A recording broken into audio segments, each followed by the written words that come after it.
প্রিয় দর্শক, এই মুহূর্তে আছি আমি ছাগলনাইয়া উপজেলার যে মনুরহাটে অবস্থিত যে আব্দুল হক চৌধুরী ডিগ্রি কলেজে।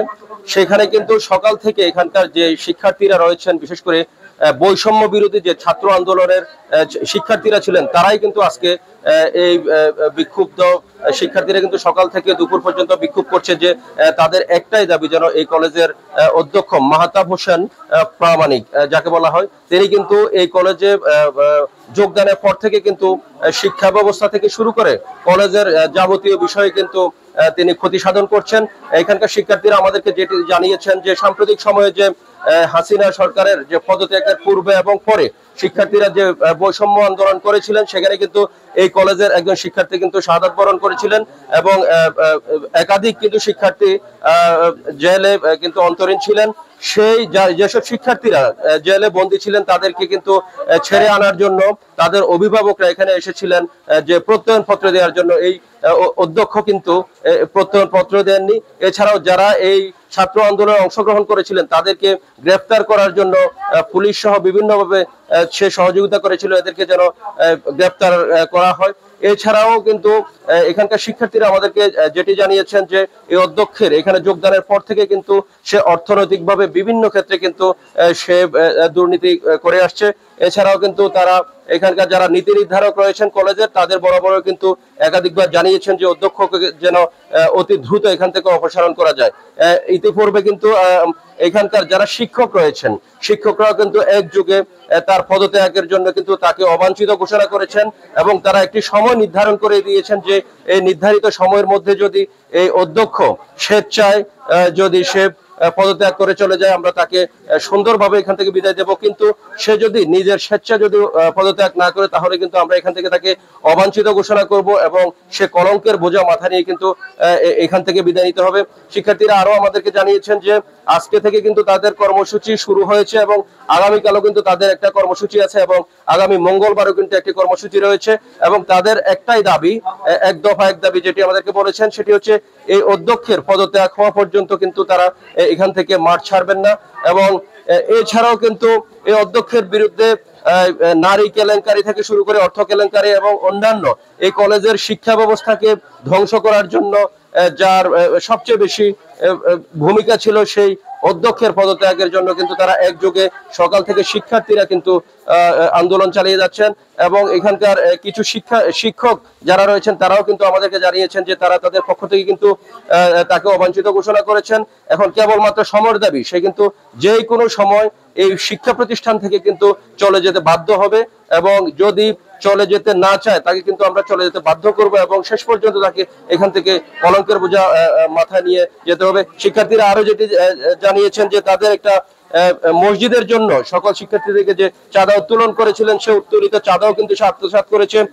যখন এসএসসি এবং এইচএসসি পরীক্ষা আসে, তখন কিন্তু তাদেরকে অতিরিক্ত চাঁদা আদায় করা হয় এবং বিভিন্নভাবে ট্রান্সফার সার্টিফিকেট সহ বিভিন্ন কাগজপত্র নেওয়ার জন্য কিন্তু তাদের থেকে টাকা নেওয়া হয়। এখন আমরা কিন্তু কথা বলবো বৈষম্য বিরোধী ছাত্র আন্দোলনে যারা নেতৃত্ব দিচ্ছেন তাদের এক ছাত্রের সাথে আমরা এখন কথা বলবো।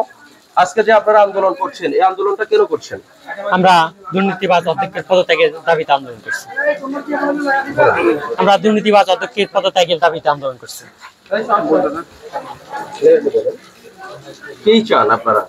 আমরা চাই আমাদের কলেজ রাজনীতিমুক্ত, আমাদের ক্রীড়া ও সাংস্কৃতিক কার্যক্রম বৃদ্ধি, আমাদের রোভার স্কাউট, বিএনসিসি উনি যেদিন দায়িত্ব গ্রহণ করেছে অধ্যক্ষের, তার কিছুদিন পরে ওনার মাধ্যমেই আমাদের এটি বন্ধ হয়ে গেছে।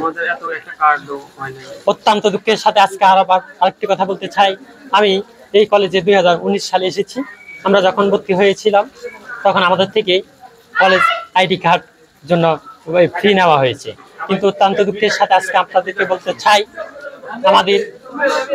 আমাদেরকে এখন পর্যন্ত সেই আইডি কার্ড দেওয়া হয়নি।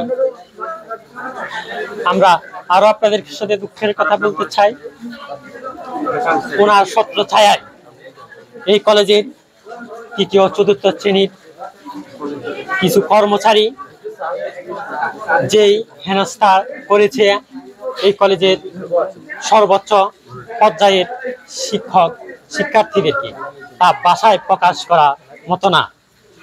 অভিভাবক অত্যন্ত দুঃখের সাথে বলতে চাই, আমাকে সেই দিন আমাকে এক জুনিয়র আমাকে কনফার্ম করেছে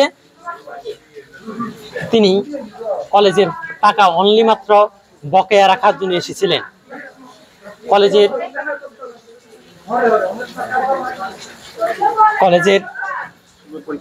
অধ্যক্ষের যে ব্যবহার করেছে সে ব্যবহার শুনে তিনি বলেছেন আমি আজ জীবনে কোনোদিন পড়াশোনা করবো না।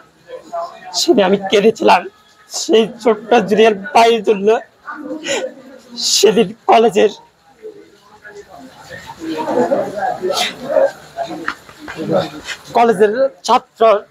ছাত্রলীগের আধিপত্যের কারণে আমি সেদিন সেই ভাইয়ের জন্য কিছুই করতে পারিনি।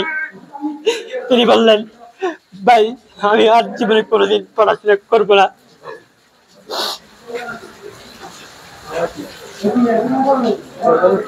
দর্শক নিশ্চয় আপনারা দেখছিলেন কিন্তু এখানকার যে সাধারণ শিক্ষার্থী এবং বৈষম্য বিরোধী ছাত্র আন্দোলনের মুখপাত্র সে কিন্তু কান্না জড়িত কণ্ঠেই যেই অধ্যক্ষের যে দুর্নীতিবাজ অধ্যক্ষের সে শিকার হয়েছিলেন কর্মকাণ্ডের, সে নিজেই কিন্তু কান্না জড়িত কণ্ঠে বলেছিলেন। এখানে আমরা যেটি আরো বলতে চাই সেটি হচ্ছে যে এই সুন্দর একটি কলেজ, এই কলেজের একটা বিএনসিসি থেকে শুরু করে বিভিন্ন রোভার স্কাউট সহ আরো কিছু প্রতিষ্ঠান ছিল, সেই প্রতিষ্ঠানগুলো কিন্তু তিনি বন্ধ করে দিয়েছেন। এছাড়া তৃতীয় এবং চতুর্থ শ্রেণীর যারা কর্মচারী রয়েছে তাদেরকে কিন্তু বিভিন্নভাবে হেনস্থা করতেন এবং শিক্ষার্থীদের অভিভাবকরা তাদের শিক্ষার্থীদের বিষয়ে যদি এখানে কোনো বিষয় আসেন তাদেরকেও কিন্তু অপমান করতো। তো দর্শক এই ছিল আমার কাছে সর্বশেষ।